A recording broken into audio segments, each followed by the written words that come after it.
her son. Okay. Dylan So- Knox, and it's your house. Yes, thank you, and we'll get a power cable, I do apologize, first I was going to, I had it on my computer, and then it was a mad search last night looking for our Apple dongle to fit this in, and we have a daughter in college, and we called her up, and guess where that dongle is? And unfortunately, my husband and I were both working yesterday, and we didn't have time to set all this up, so I really do appreciate all of this information here. Please, thank you, and please welcome. My name is Faith Campbell. I'm a member of the Historical Society. I've spent many of my 68 years here in Stockton Springs, and it's always a pleasure to live here in Stockton Springs, where we have always been neighbors. Carefully. I'm so sorry for that here. Okay. So, the idea for this presentation came to me last spring. A series of having. Sorry, Maria. Could do limbo. Sorry, Maria. Last spring, the Historical Society had a program based on an autograph book that was donated to the society. There was an individual in town who knew someone that's fine. Who knew someone that had been working in Washington, D.C. during the Grant administration. Okay. During the Grant, thank you, Dawn. During the Grant administration, it had all these autographs of people that were working in some capacity in Congress.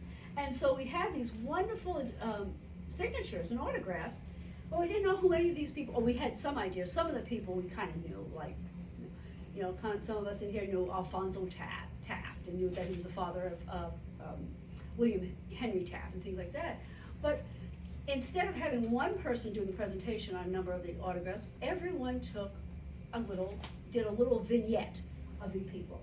And it was kind of like a round robin, and I like that format, because so many times we do presentations and it's like somebody's talking at you and talking at you and talking at you, like I'm going to do today. So to avoid that, I thought, if we could kind of think about, it's wonderful to talk about, the individuals that we had in the autograph book, but we have wonderful people here in town, and we, kind of take them for granted. And there's stuff that they do that we have no idea what they've done, and extraordinary things. There's the mundane, the things that sometimes we think is mundane. We have no idea of the contribution it has here. So that was one idea I had after our vignettes.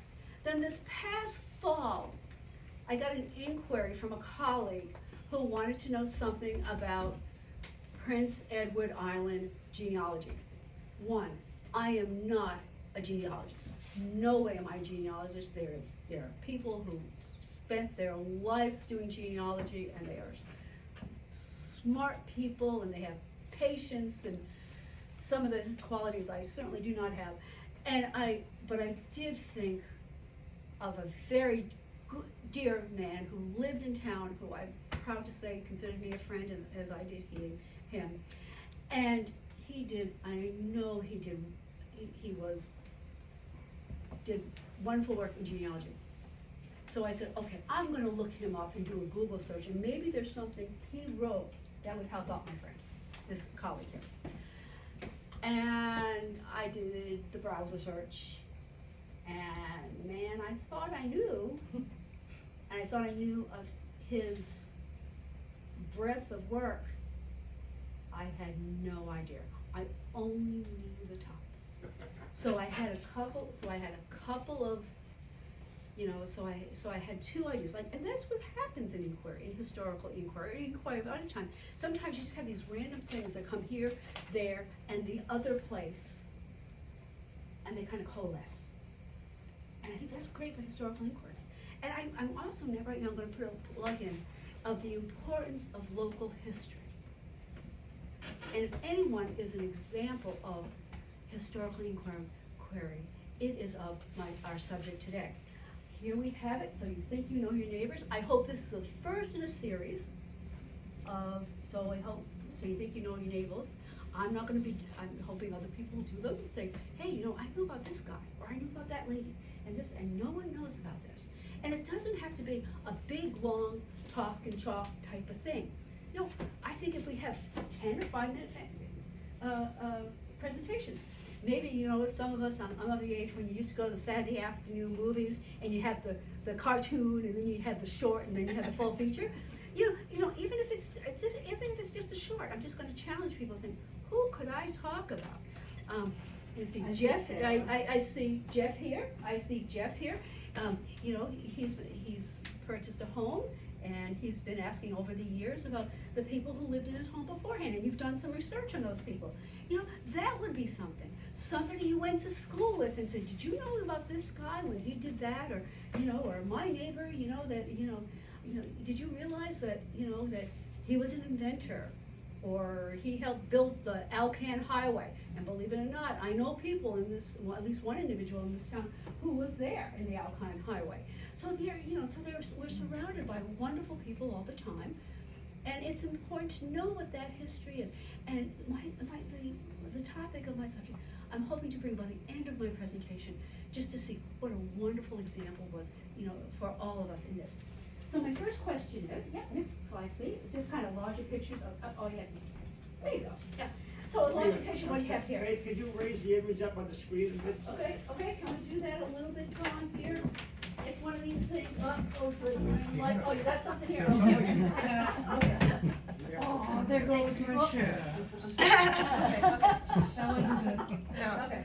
Now you did it. Oh, did you accidentally hit the screen there? Yes. Well, the fan is off, so it's turned off. I think Oh, you this- push the power. power cord in. There we go. There we go, okay. So, Remove that okay, baby. so anyway, we had a picture of the individual. While you were looking at that individual, does anyone know who that person was? Yes! Lori! Yeah, Lori! Show So off. Lori! Excellent, Lori's right there. Who is it? All right. Oh. I'm sorry? Who is it? It's Andrew McEwen. Andrew McEwen. How many people know that There's no name like now? it. Andrew McEwen. Anyone know Andrew V.W. McEwen? All right, well, we're Just let it, just slightly to be turned on again. I think it should be okay. Okay. Fan's on.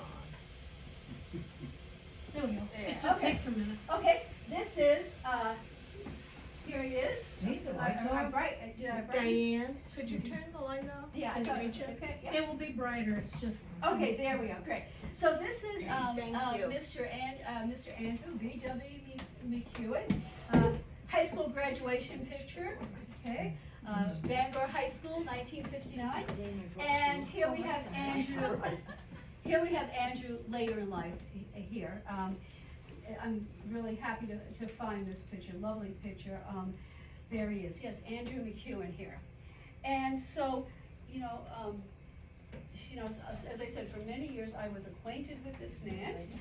But I want to know, so we know, if we go to the next slide, please, thank you. Who is this neighbor? It's Andrew McEwen. What do we know about him? So, Lori, what did you know about Andrew McEwen? Even if it's a test. Didn't mean to put you on the spot? No. Kathy would know, probably. He had the book barn here in town. He had the book He and barn. his wife. Mother. Mother. Mother. I'm sorry about that. Excellent. Yeah, that's what most people know about him. Okay, Andrew McEwen. He and his mother ran the book barn. The book barn, the original book barn, the Victorian House book barn, was opened in the barn attached to the Colonel Eugene Johnson home. So if you're going toward Bucksport when you leave Stockton Springs, that's that last house on the left. The house is still there, Victorian house there. Car in the front, and to the field immediately to the right is where this huge barn was here. I looked I really was hoping that I could find a picture of that house somewhere with the barn, because it was in person in here. But, you know, so, again, so what do we know about him? He and his mother ran the book barn. His mother did open the book barn in 1964. She was, for decades, had worked at Bet's Books up in Bangor, and so kind of like this here. So, so a little bit what we know about him as a community. Had anyone else gone to the book barn or anything of that nature in your time here? Laurie? Actually, Laurie, would you mind sharing about maybe your conversation that your family had with the McEwens? Sure. I was married to David Harrison, and we were on our way to his parents' house, and I go by this big, huge place that says the book barn, and it said something, the McEwen book barn or something like that. And I said, I wonder if they're related to me. But I didn't do anything. When my daughter turned 1, we had a birthday party for her, and my dad, who lived in Millinocket, he and my stepmother and 3 sisters and a brother all came down to the party. And I told him about the McEwen book barn. Oh, well, we've got to go down.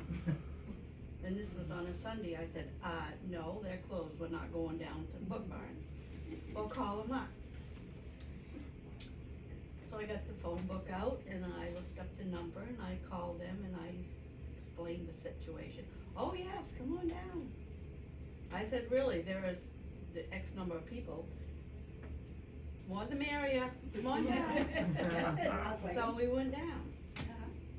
And we met Andrew and his mother and his father, and had a nice conversation, glass of wine.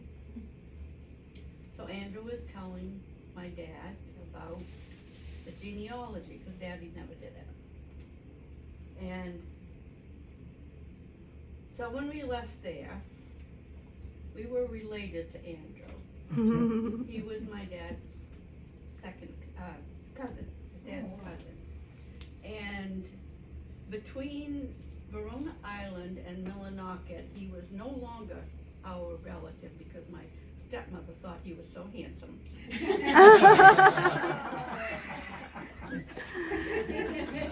Andrew was living in New York at the time, and he sent Daddy a copy of all of the stuff that he had put together. Oh, nice.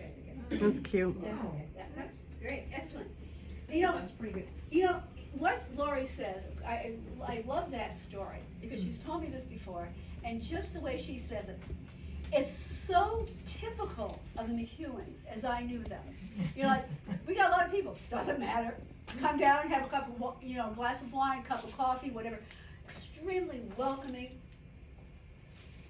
people, lovely, lovely people. I mean, just a lot of years of hospitality. I first got to know of Andrew when there was a friendship developed between my mother and Andrew's mother, and over the years. That's how, when Amy and my mother became acquaintances, and always thought my mother was an avid reader, and so the book barn was like right up her alley. A good bookshop right in town. Holy smokes, here. Well, and just kind of give you a little bit of an idea here, what I knew about Andrew McEwen prior to doing research, coming across all this work that he had done beforehand. I knew he had a degree from Harvard. I knew that during the early, upon graduating from Harvard, that he was an insurance analyst in New York. And then later he went to become moved up to the Boston area and became a Honeywell computer software developer. And I knew he was an antiquarian, a bookstore owner, and he was a researcher and published author. There were times he was a town ballot clerk as well.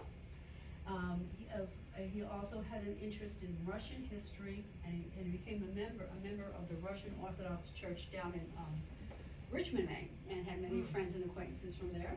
And he and I used to watch Twin Peaks together. We're kind of dating ourselves, still debating as to who killed Laura Palmer. Inquiring minds want to know here. And I knew he was a night owl.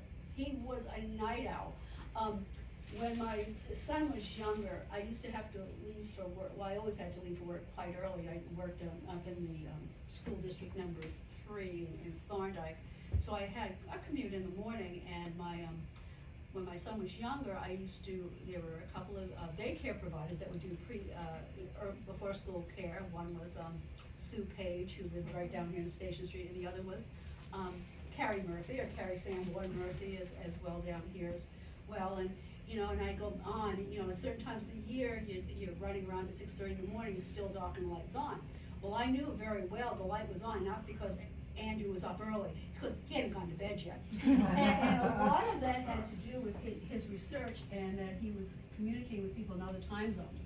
So as we'll learn that, sometimes he was dealing not only with people, as close as the British Isles, but with people such as in India and Australia and New Zealand. So he was like, when he was researching, he would go on their time zone, so he'd be up all night, dealing with this. And this goes back to the early 90s and all that. And he was already he was one of the earliest people I knew who had even the most rudimentary internet system in his home, because he was constantly looking for other publications and books, buying and selling books, and people had books that they had, what have you here. And this is and he was a truly lovely man. So the rest of my presentation is about stuff that I learned, and that just actually going along here. And I do have narrative notes, and I would just kind of like to, I'm sorry, I'm going to ask you to bear with me for a couple of minutes while I read just a little bit here. Okay, so for many years I was acquainted with a fine man, Mr. Andrew B.W. McEwen. Many of you might remember him as the co-owner and operator of the Victorian House Book Barn, later to be known simply as the Book Barn. You're fine, thank you. Now to be known as simply as the Book Barn. Proudly advertising. Okay, you're great. I love it. It's like when I'm giving a present. This reminds me. Dawn and I used to teach school on fun. I mean, I regret we never taught it together. We've been great teams. But she was great. Okay, the Book Barn proudly advertised possession of 5,000 books for sale. We used to have that sign here. The business was first located in a barn on the Colonel Johnson property, opening around 1964. It later moved several doors down to the McEwen home sometime around 1980. It had an admirable collection of antiquarian books, as well as a fine selection of general nonfiction and fiction books, maps, charts, periodicals, and prints.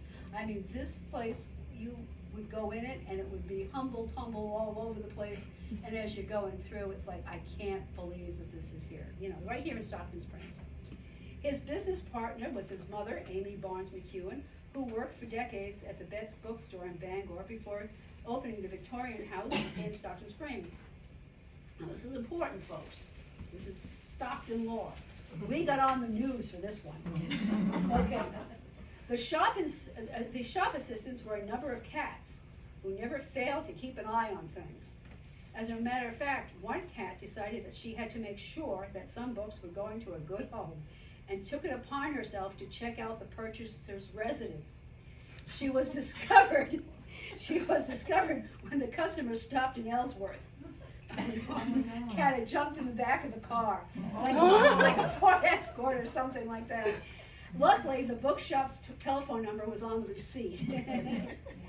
From that point on, customers would be greeted by a driveway sign which stated, "Check your car for cats before I loved it. This sign was made famous by a local news crew conducting a television interview. Okay, so again, and I looked, this was like around 1980, and I called all 3 local stations to see if anyone, if somehow they kept the tape or something, because it was one of those things that came down to the house. They interviewed Andrew, his mother, there was the cat, you know, that type of thing. But it's just kind of that thing here, but you know, again, check your cats for cars, check your car for cats before leaving. Never quite knew what that was about here. I wonder Okay. if Northeast Film You know, works for. that's a great idea. I should call them. I didn't think of that. Thanks, Kathy. That's why we do these things. Because that's what the Historical Society should be about, giving support and advice and, you know, coming in every ways here. That's a great bit. Okay? Andrew had an interest in Russian history and converted to the Russian Orthodox Church, attending services in Richmond, Maine, where he developed many friendships. Now, here's something else. I had the pleasure of going to the movie theater with him to see The Hunt for Red October. That was it. Where we ran into another Stockton resident, Captain Alan Cameron, USN retired, and that's somebody else we could be looking at, his military career and things like that, and his companion. It was a lively foursome at dinner that evening. We didn't know, we didn't know each other were in the movie together, but as we were coming out, you know, we come out in your lobby, and there's Captain Cameron. So Andrew and I had been planning to go out to dinner, and the captain and his companion decided to go to dinner. So we decided to go to dinner together that night. Now my pastor is in the room right now, so I'm kind of a little nervous to tell you about this next thing here. Let me just tell you, no expense was spared on the scotch that evening. Because you gotta remember, you had three clans represented: the McEwens, the Camerons, and the Campbells. You know, that was it, okay? So, somebody once asked me, well, why didn't you get vodka? You just saw Hunt for Red October. And I said, I gotta think about who was in that, you know, who was in that party at that time, okay? The bookstore and his occasional appearance as town ballot clerk was how most of us saw Andrew. He was an impressive-looking man at 6'4" and a full head of black hair, later prematurely gray, a testament to his Scottish heritage. However, few of his remarkable achievements, long-term friends, and the recognition he earned from his outstanding research skills in the United States, Canada, and Great Britain were hardly known here. So, John, if you would just, the next slide may be blank here, so if you could just go, oh, there we go. Okay, so here we go, thank you. So here's some highlights of his achievements here. In 1979, Mr. McEwen earned the Prince Edward Island Heritage Award.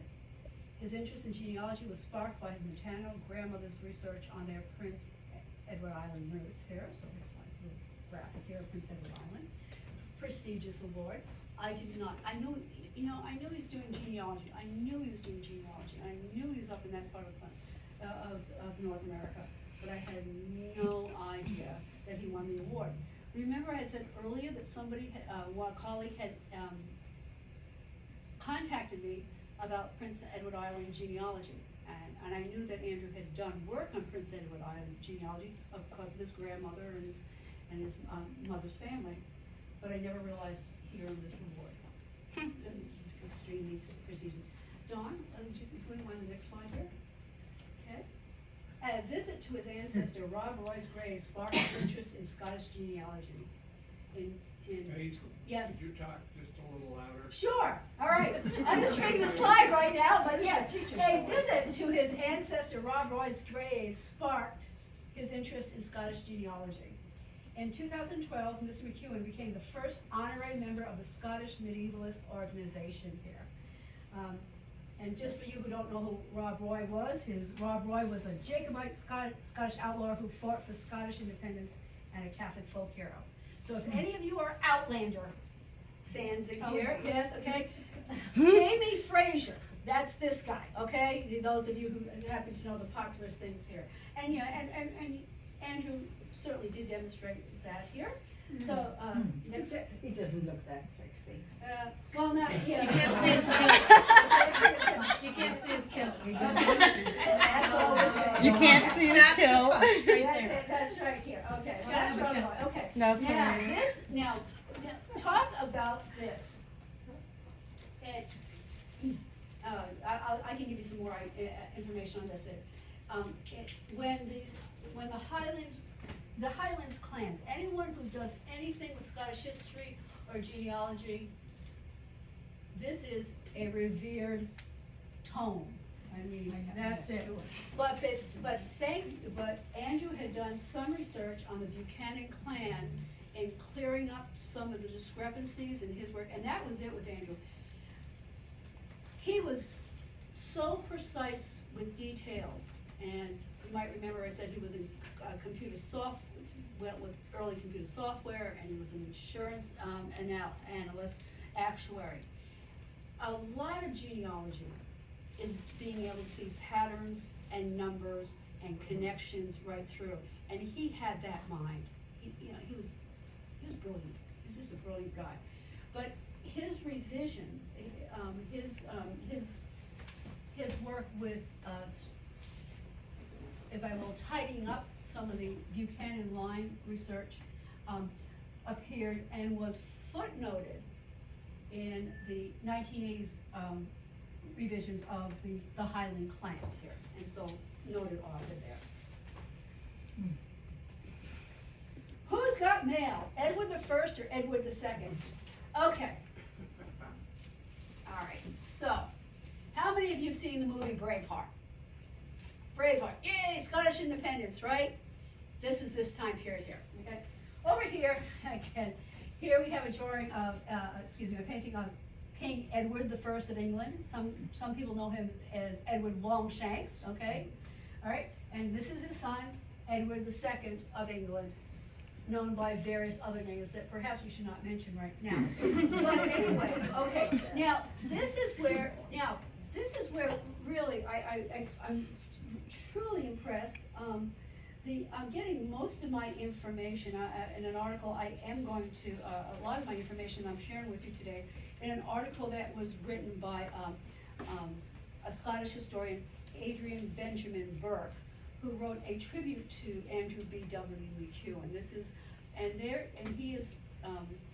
is the publication of the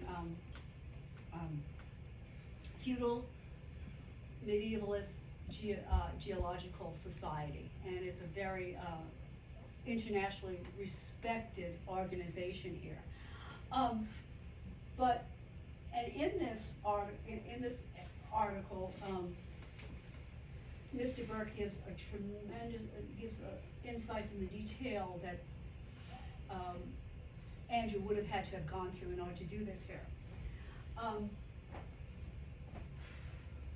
There's a problem, and before I say this, I'm going to say the problem is sometimes in historical research, we make assumptions, post assumptions for what's presented to us. So it's kind of like telephone, when we were playing telephone or gossip through the ears to people when we were kids. So people hear one thing and then it gets interpreted as something else, and something else. And it gets down the line and you've got a whole different thing, and that can lead to problems here. The work that we're doing with Edward I and Edward II is we're talking about the first decade of the 1300s.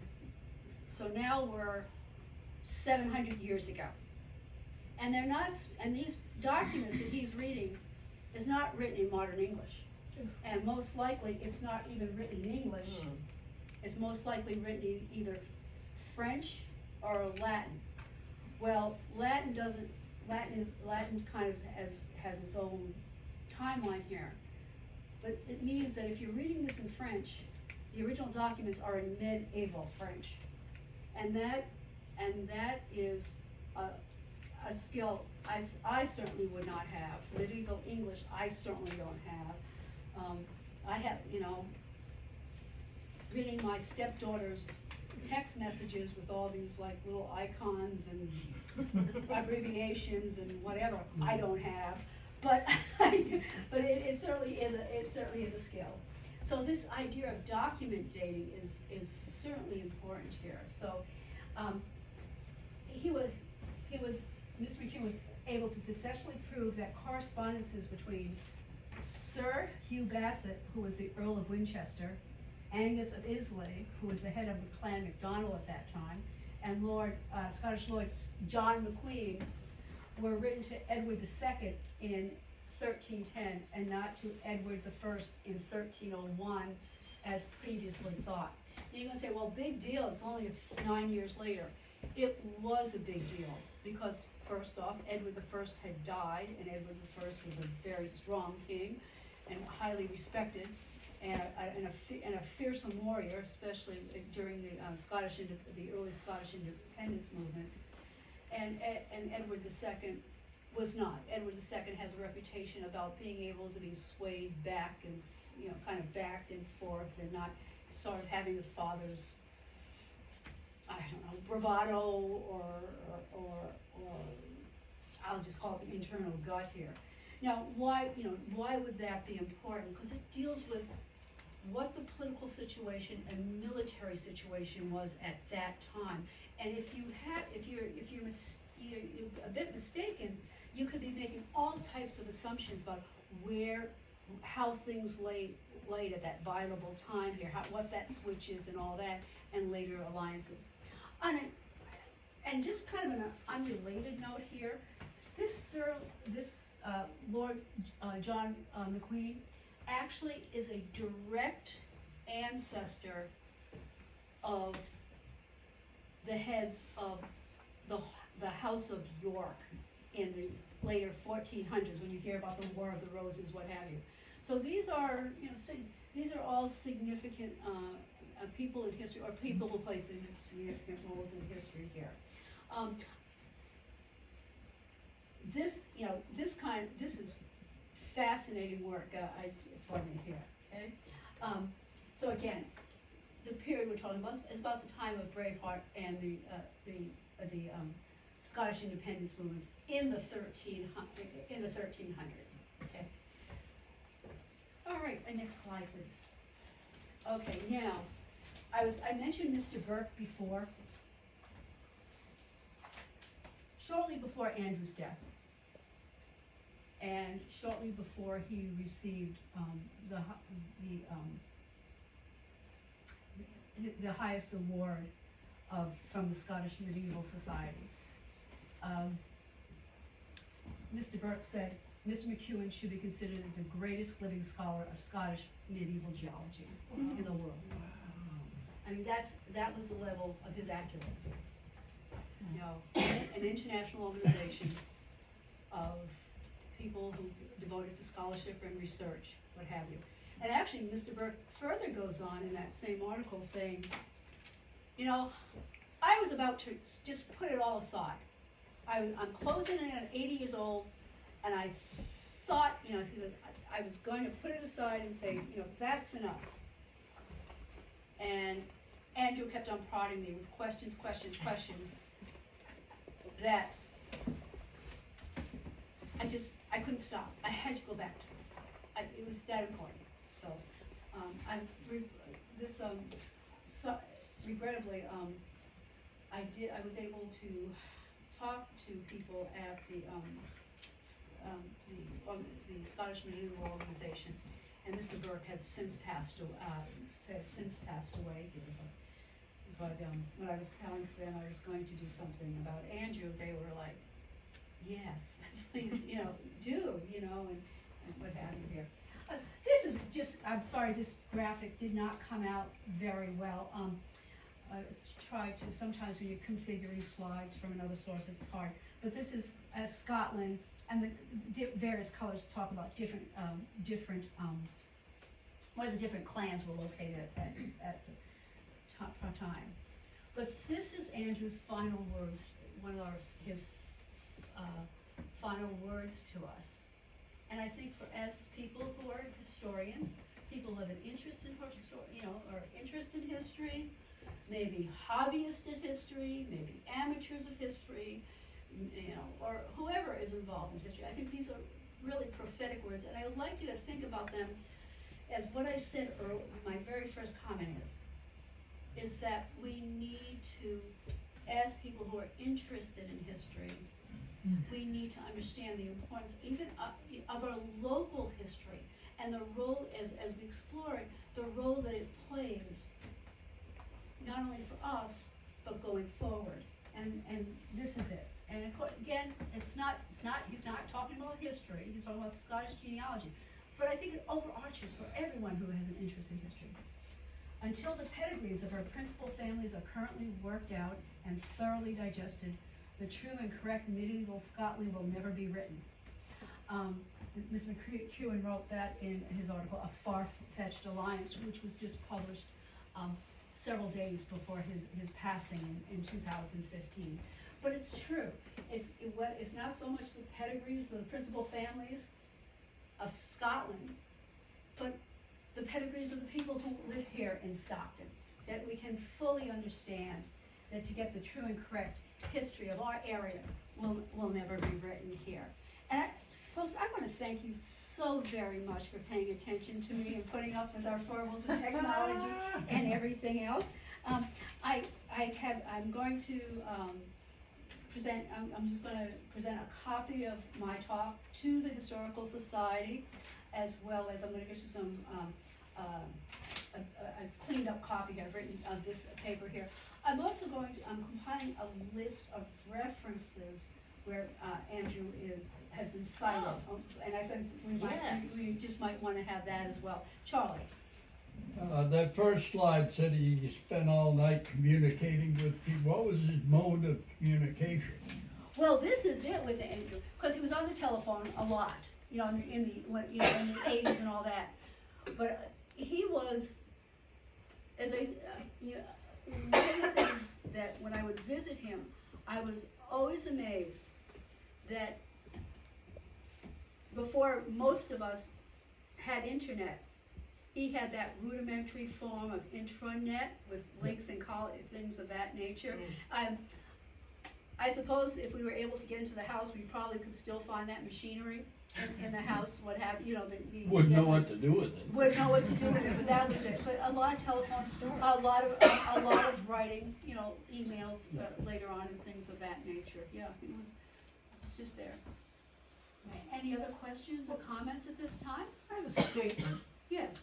As a mixologist, I would like to let you know that there is a cocktail that I've made many, many, many, many of them, and it's a Rob Roy. Yes, And yes. it's a Drambuie and Scotch. Yeah. Yeah, so I couldn't resist it. That's It was right. a That's what Rob Roy. Rob Roy is, cocktail. right? Exactly. Okay, excellent. Any McGregors in the house here? Anyone have any McGregor ancestry in them? No. Rob Roy was a member of the House of McGregor. I That's have why I'm no asking. Scots. No Scots. That's okay. We're Dunbar Scots. Yeah, exactly. Oh, yeah. Yeah, exactly. Anyone else? Well, thank you. Thank you very much. Thank you, Kathy.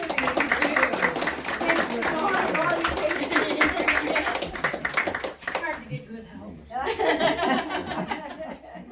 Well, when it's all volunteer. I'm sorry, Steve. They drink warm beer in Scotland. Yeah. They do it. Warm beer. Yes. Yes. Yes. Yes.